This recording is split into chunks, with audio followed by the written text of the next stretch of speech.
نحمده ونصلي على رسوله الكريم فأما بعد أعوذ بالله من الشيطان الرجيم بسم الله الرحمن الرحيم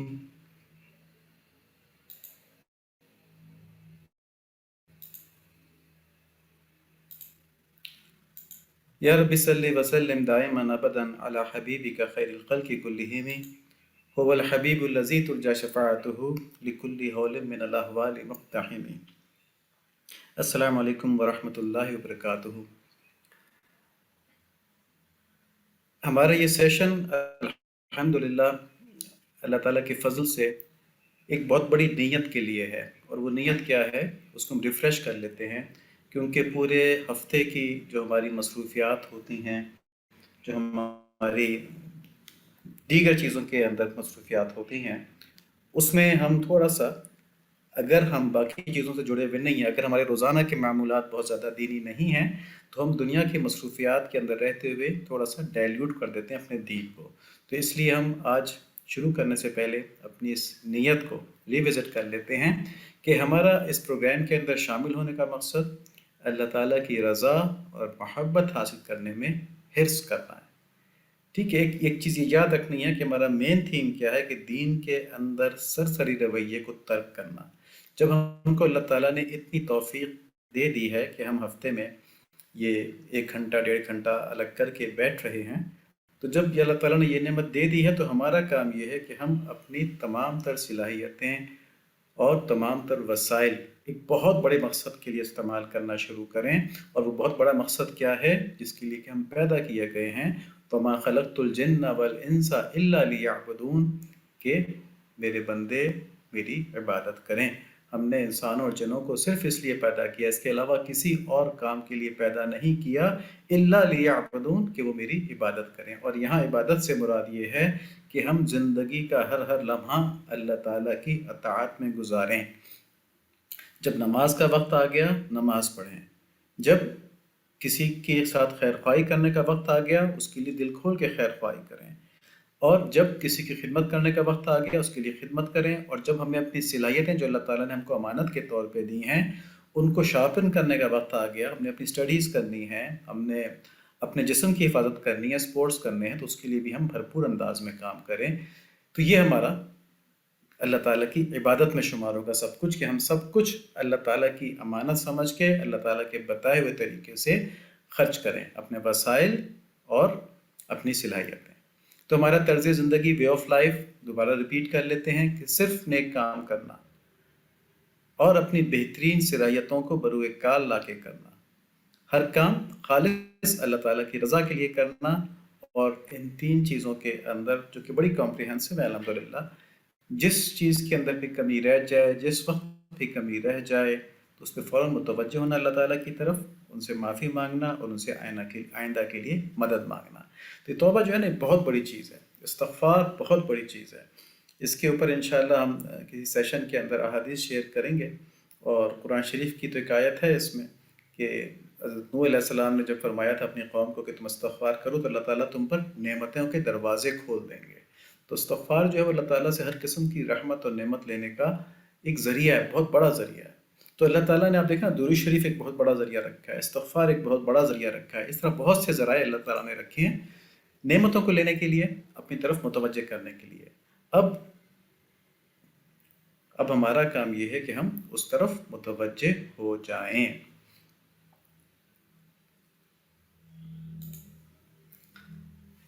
دین میں اہتمام کی اہمیت پچھلی دفعہ بھی ہم نے اس میں بات کی تھی، اور اس دفعہ اس میں بس یہ سمجھ لیں کہ انسان کے برے اعمال کے سوا کچھ منحوس نہیں ہے.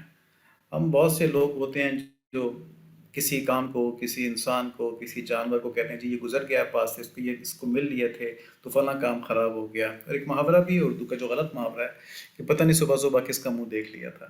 یہ بالکل غلط محاورہ ہے. ٹھیک ہے جی، کوئی پتہ نہیں، اپنے اعمال جو ہیں بس ان کی حفاظت کریں. ہمارے اوپر جتنی مصیبتیں آتی ہیں وہ ہماری بد اعمالیوں کی وجہ سے آتی ہیں. اور اس کے اوپر ہم نے کچھ سیشنز پہلے قرآن شریف کی آیات پیش کی تھیں. تو یہ قرآن شریف کی تعلیم ہے کہ ہمارے اوپر جو بھی مصیبت آتی ہے وہ ہمارے اپنے اعمال کا نتیجہ ہے. تو اگر ہم دنیا کے اندر اور آخرت کے اندر مصیبتوں سے بچنا چاہتے ہیں، آخرت دور کی ہے نا تو اس کو فوراً ہم کمپریہنڈ نہیں کر پاتے.